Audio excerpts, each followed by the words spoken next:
Hey everybody, welcome back to Absolutely Marvel in DC. I'm Dylan, that's Sal, and today we're going to be talking about the Book of Boba Fett, Season 1, Episode 3. Still no book yet. Haven't seen a book yet. No book yet. I'm telling you, it's coming. We're getting a book at the end of this show. That's going to be the post-credits scene of the last episode. He's going to open a book, and it's going to have a third Yoda in it. Well, I guess a fourth. No, they'll kill him, and Fennec will be writing the Book of Boba Fett. Of course. I'm out a little. A lot of people. This episode really divided fans, or maybe didn't. Maybe just killed the momentum of the show for a lot of people. Yeah. I'd heard about the episode before I'd watched it. I was just like, oh, hey, Boba Fett, I gotta wait, and I want to watch it with my wife. I didn't yet. I did eventually, but I hadn't most of the day. We went through Wednesday. I watched episodes of Seinfeld instead, and then the next day on Thursday, people were losing their minds about bikes, and I'm like, what? But I didn't want to spoil it, so I just waited and I watched the episode. And I kind of get why people are mad, but I had I didn't have a visceral reaction. It's more like I had no reaction. This is Robert Rodriguez. This guy made El Mariachi. This guy made Once Upon a Time in Mexico. This guy directed Sin City. He knows how to make action, and yet there's a hot rodding land speeder bike chase scene that is the most yawn-inducing sequence in all of Star Wars. It's so boring. I was shocked by how bland and uninteresting, and I think it had everything to do with the fact that we're introduced to a bunch of new characters, and I don't care about any of them, and I don't care about who they're chasing after, so there's no tension in the scene. So it's just but that was emblematic of this show for me. I'm like, I don't care about anybody in the show. I think that's and this is kind of the episode where we start to get a semblance of what the show is about.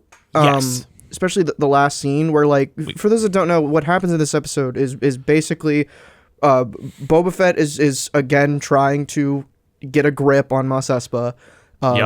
And in the course of doing that, he goes after the mayor and hires these androids who come out of nowhere.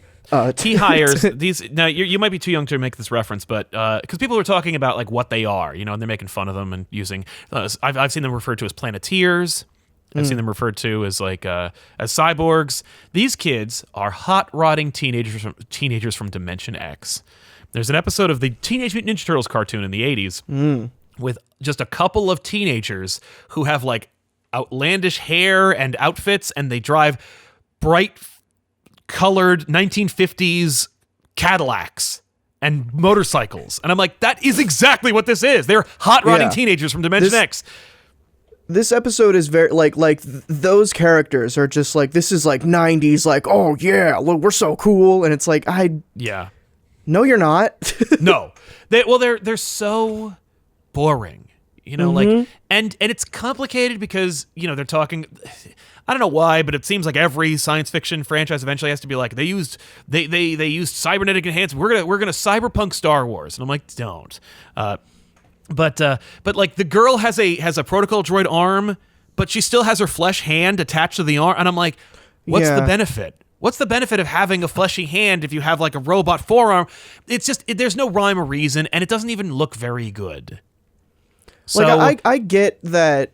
This is a thing that probably would happen in here, but it's so underdeveloped, and they don't look if you, especially because in the action scenes, by the time they start using their cybernetic enhancements, you forget. You're like, oh right, they're androids or cyborgs or whatever. And it's so, I don't know, they're boring enhancements too. How come one of them's not really tall and he has droid legs? Yeah, how come there isn't a human head on a K2SO body? Or how come nobody's General Grievous? I don't get it. But but they drive, but the cars, their bikes. Okay, so Mandalorian and Boba Fett have both introduced and used swoop bikes in their shows, and swoop bikes are my favorite vehicle in the Star Wars universe. I love them. I love swoop bike gangs. That's a holdover from Shadows of the Empire. Great stuff. Here they are, but they're 1950s hot rodding, sexy hot colors. And I'm like, the color coded player 1 through 4 bikes. It's yes, and it's just it's just so. like in direct contrast to everything. And I saw a lot of people like criticizing people's criticism of that, where they're like, no, everything in Star Wars has to be bland and with like muddy colors, right? And it's like, no, I mean, on Tatooine, yeah. This place is depressed and miserable. The thing. Where did they get those bites? Like did they make them 20 themselves? seconds before we see them, they're like stealing for water and are homeless. Like, what? Does Boba Fett just have these? Because it doesn't look like his style. No, those bikes are they are a product of the desire to make them and not of the universe they come from. And it's just like, but again, Dexter Jettster exists in this universe. There's a 50s diner on Coruscant. I get that there would be homages. If you want to go in the loosest terms, maybe it's a throwback to Lucas's American Graffiti. Like, maybe they're trying to make some kind of cutesy 50s drag racing reference. It doesn't work because I don't care about the characters and there's nothing interesting happening, and I still don't understand the motives of the protagonist. And so it's like, you throw this in here and you're already losing your audience from being excited about Boba Fett, and it's a recipe for disaster. I want to point out, moving on from the androids, you were completely right last week when you were talking about how Boba Fett's gonna get ganked in that Bacta tank. Chrysanthemum just like ruined it. He's just like, hey, I was like, yoink. Yeah. Oh, nobody stopped him. I hope nobody finds out that you sleep in a Bacta tank most of your time. Yeah, and he does, and like. And it's funny because I'm watching like Boba Fett build his party, and I'm like, this is kind of cute. Like, Boba Fett's team is this woman, the Mandalorian, left for dead in the woods, and this hot-rodding teenager bike gang, and now I've got a Wookiee, and it's like, no, he lets Chrysanthemum go, and He just lets him go. I'm like, oh man, I mean, come on. Which, I get it, that's a character moment, but yeah. But also, he lets him go so he can show up later. Like, obviously, Chrysanthemum's going to come back and be like, I owe you a life, Dad. And like, okay. The Rancor stuff, I loved it. I don't know about you, but it's like, that crystallized for me what Boba Fett's all about. Like, I get it. And not in the way the show thinks it is. Because they get the twins, the twins show up, they give him a Rancor to, apologize for trying to assassinate him, and they leave. And that also sucks because, like, the antagonist of the show should have been Hutts, and instead it's fish people. And I'm like, oh. But he gets this baby Rancor as, like, an apology. And he doesn't go, like... Because every time he gets anything, he's like, give it away, throw it out, give it to the poor. He's like, I'm keeping that Rancor. And the Rancor Wrangler is Machete. And that's awesome. But Boba Fett is so thrilled with this friggin' Rancor. He's like petting it, and he's like, "Is this a spot? Is this where he wants to be pet?" And I want to ride it. I want to ride this. And I'm like, this whole show is Boba Fett's retirement plan. Like, as far as Boba Fett is concerned, because I know that the show wants you to think, like, because the death of his tribe is assassinated by swoop bike gangs, and so clearly what it is he tried to be like a slumlord for the Tuskens, and he found out, like, I have to take over all of it in order to make sure there's safety for anybody. So, like, that's why he's in charge of Jabba's whole regime. Okay, fine. The way I'm looking at it is, I died in the Sarlacc pit. Like, I should have died. And every day from my resurrection is borrowed time. Like, every day is a gift. And so I'm just lucky to be here. And I basically every day I expect to die because I am dead. Like, I'm a dead man walking. So if I am presented with a Rancor, I'm going to ride the Rancor. If I am presented with, like, any opportunity, I'm going to take it. Or, you know what I mean? Like, he's just like, he's just taking every opportunity of fun he can. I'm going to ride the Rancor. That's mine. All right, here we go. Like, it's just, okay. He's so gleeful in that scene. I'm like, you don't give a shit about anything. You have no plan. Do you think so funny? Like, because that scene ends with Danny Trejo saying some mysterious shit into the camera. Like, do you think that's just him, like, delivering that line weird, or okay? It's Danny Trejo. Yeah, he said it weird. Like, what it is, that scene is there for him to go, like, don't worry, he'll be back. Like, this guy gets it. This guy is going to ride this Rancor. My concern is that it's supposed to be the other way of, like, the Rancor is going to try to eat Boba Fett or something, and that's the plan the whole time. And it's like, I don't want that. Just let him learn to ride this Rancor. Yeah, no, he's going to ride the Rancor. There's no question about it. I'm actually worried the Rancor's going to die. And, don't make me feel bad for the Rancor. Don't make me demonize Luke Skywalker for killing the Rancor. Now, that being said, the Rancor, it ate 8 people, and it was, beaten and tortured forever. There's no way that, Jabba was a good owner. Obviously, the Rancor Wrangler was a good guy, but, whatever. But I was like, I like this Rancor. Please don't kill this Rancor. Totally. The last thing that that lost me, I think this was the point where I was like, I don't care about this show anymore. Right. Yeah, totally. The whole, you mentioned earlier, the whole, plot reveal that the show is about a trade/territory war with fish people who no one cares about. That's what the show is. That's the show. Woof. I'm out. I do not care. Right? Even if it was against... No. I don't care. I mean, that's Phantom Menace. It's the same shit. Phantom Menace is about a trade war with fish people. I don't give a shit. Stop doing trade wars in Star Wars. No one cares. No one liked it. No one. I don't know what this... I mean, obviously, now we know what the show is doing, but I don't know what, how did they take 2 seasons of The Mandalorian and be like, okay, now we're going to make the show that Disney wanted us to make, but we're going to tank it. Yeah. 3 episodes in.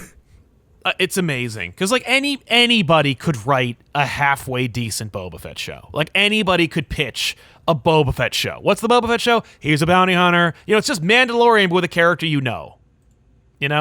But we did that already. And they sort of did for the first 2, the second that they cut back to the flashback scenes and the Tuskens were dead, I was like, oh, this show is not what I want it to be anymore. I'm like, well, you just threw away everything I was interested in. Yeah. You literally killed them all. Yeah. Yeah, well, we needed to because there's no way we're going to keep the Tuskens around. It has to be about Boba Fett and him interacting with people who talk. And... okay. I also, I know this makes no sense because of the timeline and everything, but there was a moment in my head where I was like, when he showed up to see his tribe dead, they were gonna pan over and the silhouette of Anakin was standing there.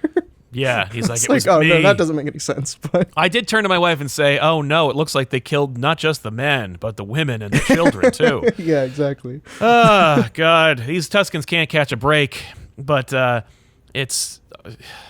show is not great, but it looks pretty cool, and it's in Star Wars. It's literally just one of those things where it's like I will play with the annoying neighbor kid because he has more Star Wars toys. Yeah, that's fair. It's this is the Star Wars that we have right now, so we might as well watch it. And I guess I still like it more than the prequels, so I'm watching it. Totally. I think visually it's more I mean it's all on Tatooine, but at least the huts look good, like you mentioned. Chrysanthemum looks cool. Chrysanthemum's the best looking Wookiee we've seen since freaking Chewbacca. Way to make a Wookiee look not like Chewbacca with some armor on. He looks like a different character, which is great. Yeah, that's really cool. Yeah, his wife Mala looks just like Wookiee. He looks like Chewie. She looks like Chewie with an apron on. But yeah, no, the show is not a show. It's not a TV show, so I don't subject it to the same expectations as a serial drama. But it's basically just indulgence with Star Wars, attachments and. I am morbidly curious about how it's going to go. When he goes to the mayor's office and he's like, no, I'm like, this is the part of the movie where you just kill these people, man, because who cares? Who cares? And then he runs away and I'm like, was the mayor a puppet the whole time that the vizier was just using? Oh my God. And I'm like, no, I don't know what's happening. I don't care though. There's no mystery I want to solve. I just kind of want it to be over, but not I don't want it to end. I want to see how it wraps up. I want to see what they think this show is about. Show me your hand, Rodriguez, Favreau, and I guess Filoni as well. Show me what you think this show is supposed to be about. Yeah. My concern is that they just did, and it's not going to change, which, maybe it will. But no, I mean it's don't not. know. This is no. What you saw today is actually like more of the same. Like it's just with no apologies. Like the hot rodding teenagers, that is the middle finger to any critic of this show. They're like, there's going to be more of this. Mm-hmm. Which, like, you know, I guess in a different show that would be great, but yeah, it's in this show, so like, you know.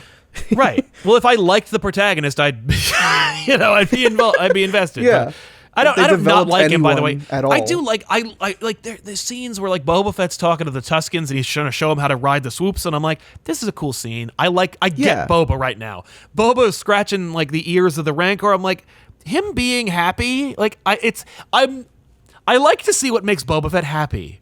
Because that's this show, right? Like we talked about this last week, is that this show, the point of it should be developing a character that never has been one. Yeah, developing an action figure. Yeah, and those scenes, like all of the scenes with the Tuskens and that scene with the Rancor, like that is progressing that. But you have like a really boring like swoop bike chase. Yeah, with these characters that no one gives a shit about. Right, like everyone could have died, and I wouldn't have had any strong feelings one way or the other. I would not have cared. Right? Everyone in that town could have died. Also, Mos Espa is like just not Mos Eisley to me. Like for me, I'm like 100%. If you're gonna put, then you might as well bring back Watto. Like bring Watto back at this point. And he's like, yeah, you know who truly runs Mos Espa. Like that's what we need. It's for him to be like the secret crime lord. I controlled Bib Fortuna. Jabba was not even a hut. He was a puppet I used. Like God, I would take that at this point because that would be like what? Like that would be an Academy Award-winning ending.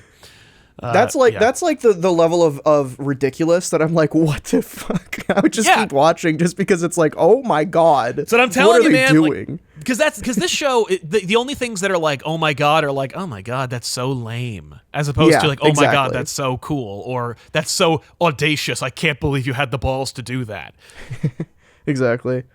So, all right, so I mean, we're clearly sour on this show now. Yeah, but I don't hate it. I'm just kind of like, okay, I'm just watching it now, but I don't like. Yeah, exactly. It's the acting is fine. I'm not like I don't hate everything. It's not like everyone is awful in it. It's just like it's just weird. I'm like, what is this? I feel like Ming-Na Wen's phoning it in, but she really is because she's capable of better. Well, because what's she gonna do? Because she's watching Boba Fett just make boneheaded decision after boneheaded decision every single day. She's like, at what point is she gonna go? I'm leaving. Yeah, I'm gonna go back to like making money and not like, saving your ass every night. Seriously. Yeah, where the hell was she? He was sleeping in the back of the tank. She's just like, no.